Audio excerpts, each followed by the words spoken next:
శ్రీ విష్ణు రూపాయ నమశివాయ. గరిక లేకుండా గణేశుడి పూజ చేయం కదా. అసలు గణేశుడికి గరికకి ఆ సంబంధం ఏమిటండి?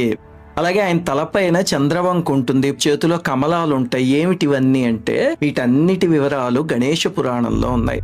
ఒకసారి దేవసభలో తిలోత్తమ నాట్యం చేస్తుంటే ఆమె అందాన్ని చూసి యమధర్మరాజు చెలించిపోయాడు. ఋషులు దేవతలు ఉన్నారని చాలాసేపు నిగ్రహించుకున్నా సరే చివరికి కామపీడితుడై వెళ్ళి ఆ సభలోనే అందరు ఎదురుగుండా ఆమెను కౌగిలించుకున్నాడు. తిలోత్తమ కూడా ఇబ్బంది పడింది.